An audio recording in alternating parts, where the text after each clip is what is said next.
In the shadows of history, the Vikings loom large, not only as fearsome raiders and explorers, but as people whose customs and practices often shock us even today.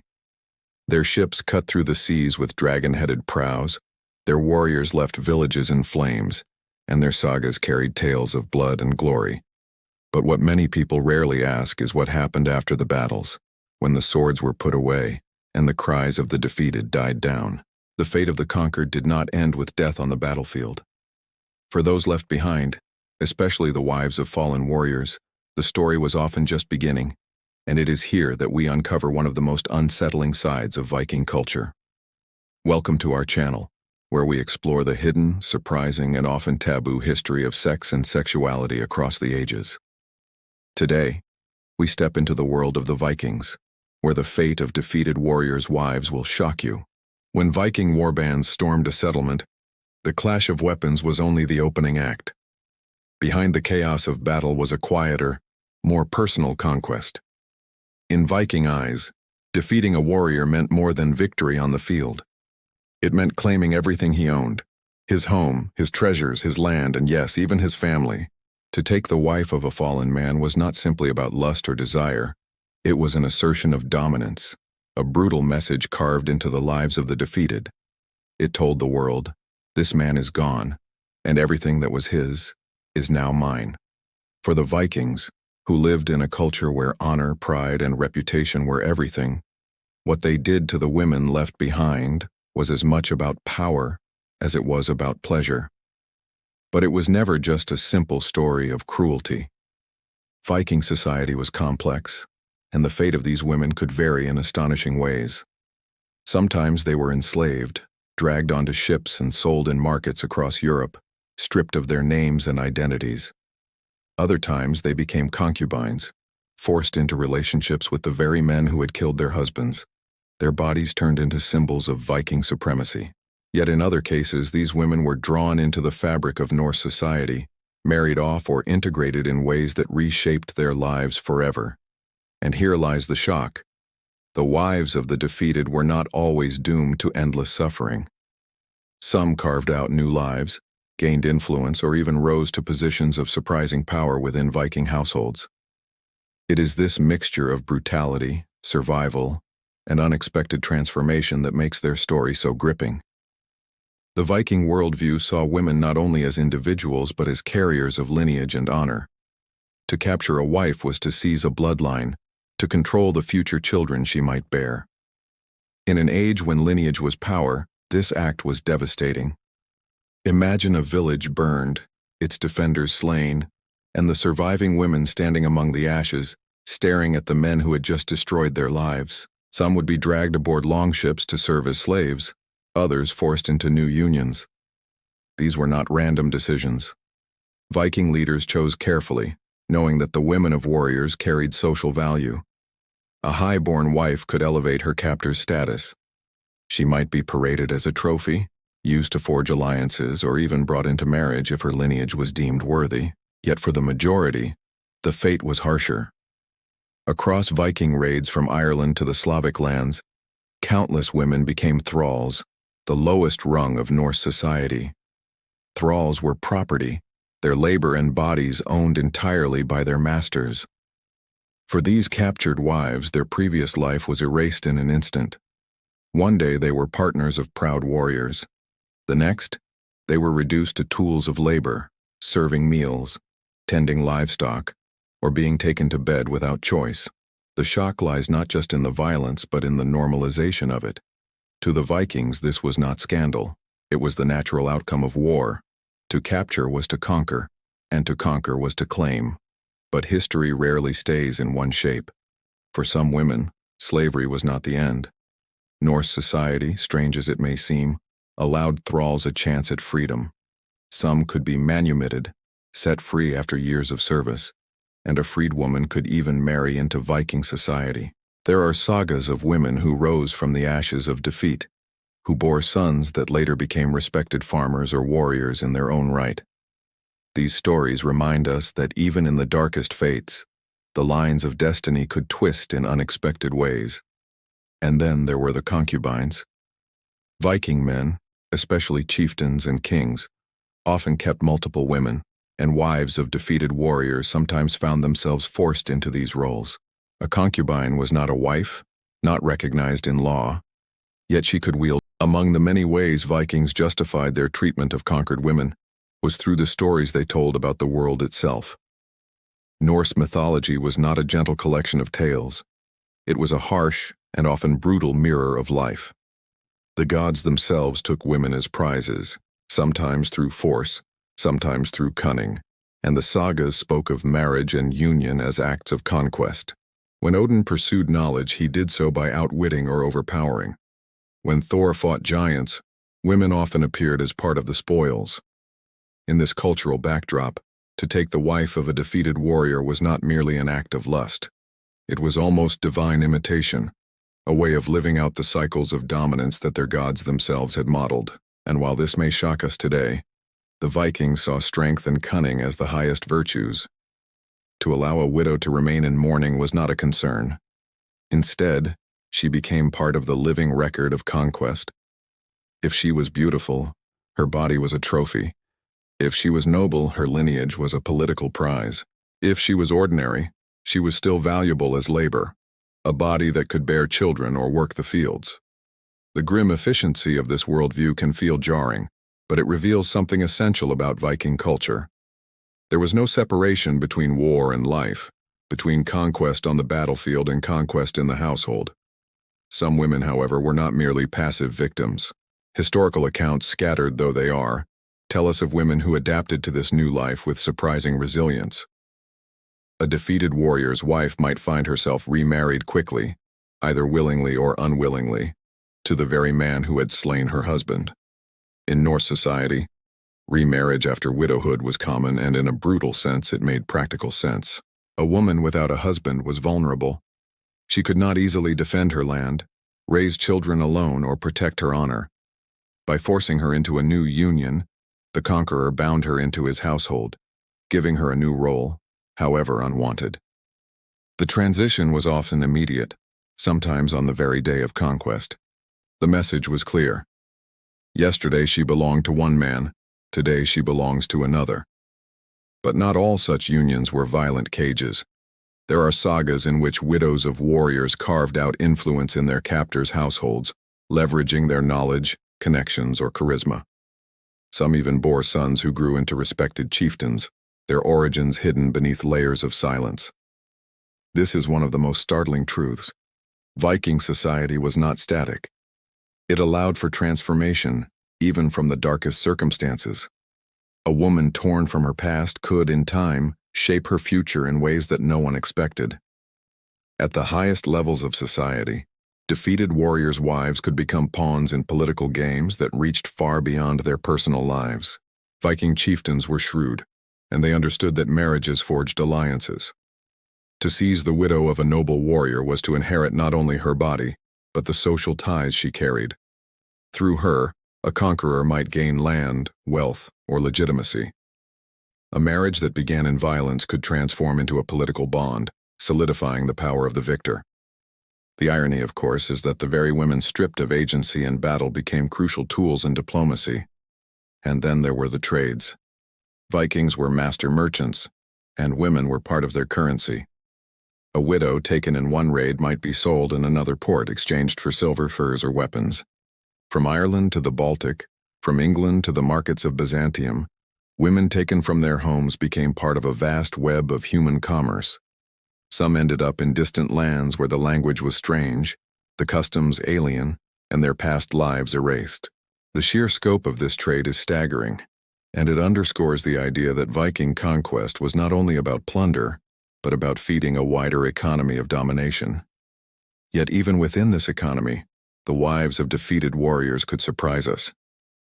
There are records of women who gained freedom through manumission, bought back by family, or granted release after years of loyalty. Others rose through the ranks of Viking households, becoming trusted companions, advisors, or mothers of heirs. These stories are rare, but they reveal the resilience of the human spirit, even in the darkest of times. Imagine a woman taken from her home, stripped of everything, who in time becomes matriarch of a thriving farmstead in Scandinavia, her children carrying the blood of both the conquered and the conqueror. The shock is not only in the violence, but in the strange, winding paths of survival.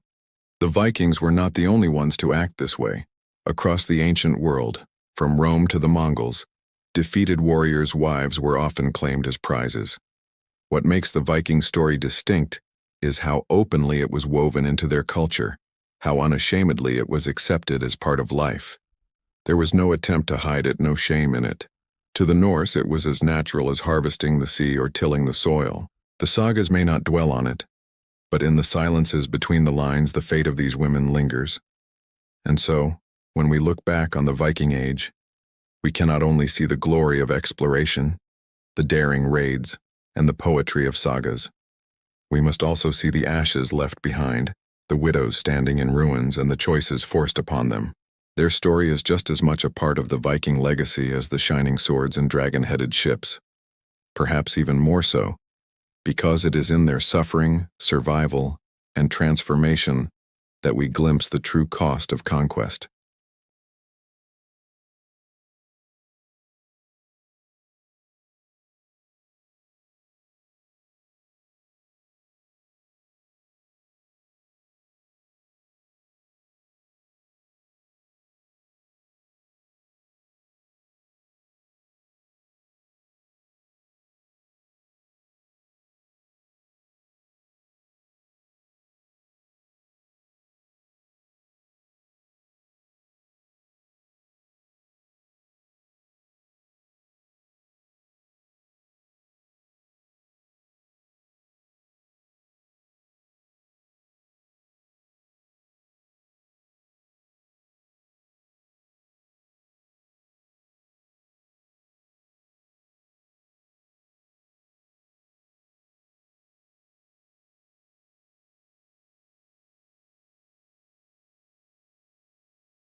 If the story ended only with captivity and subjugation, it would be grim enough. But history has a way of surprising us, and so do the stories of the women caught in the whirlwind of Viking conquest. For as much as these wives were thrust into situations of unimaginable trauma, many did not simply vanish into silence. Some resisted, some adapted, and some found ways to wield power in the very society that had sought to erase them. This is where the narrative takes an unexpected turn, for Viking culture, brutal as it was, also carried paradoxes. Paradoxes that sometimes allowed women to carve out strength from weakness. Resistance could take many forms. There are hints in chronicles of women who fled into forests after raids, vanishing into the wild rather than submitting to capture.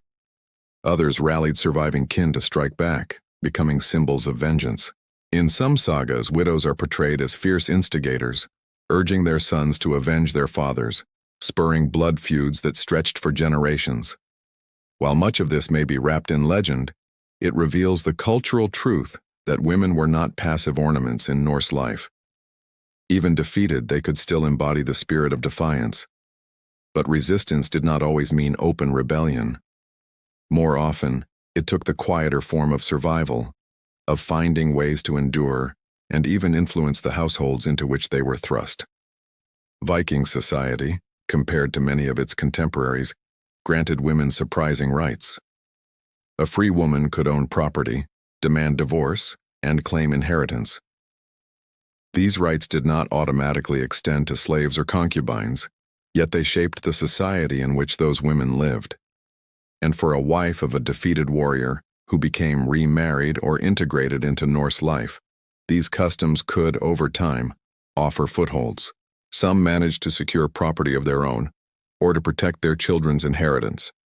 The sagas sometimes describe households where the wife's word carried as much weight as the husband's, where women managed farms, directed servants, and handled trade in their men's absence. Imagine the strangeness of it. A woman once taken as a trophy of war becoming, within years, the respected mistress of a Viking farmstead, her authority unquestioned by thralls and even freemen. This shift was not common, but it was possible, and it highlights the complexity of Viking life. Their brutality and their pragmatism existed side by side, and for some women, survival meant learning how to navigate that contradiction. There is also the unsettling truth that some women may have chosen adaptation over resistance, not because they welcomed it, but because survival demanded it. Faced with the loss of everything, aligning with a new household, even with a captor, might provide stability, safety, and a future for children. In time, bonds could form, not equal, not free, but bonds nonetheless. History often hides these quiet, ambiguous relationships, but they must have existed. Not every union of conqueror and widow was purely violence. Some transformed into marriages that lasted decades, with descendants who carried forward mixed legacies of conquest and survival.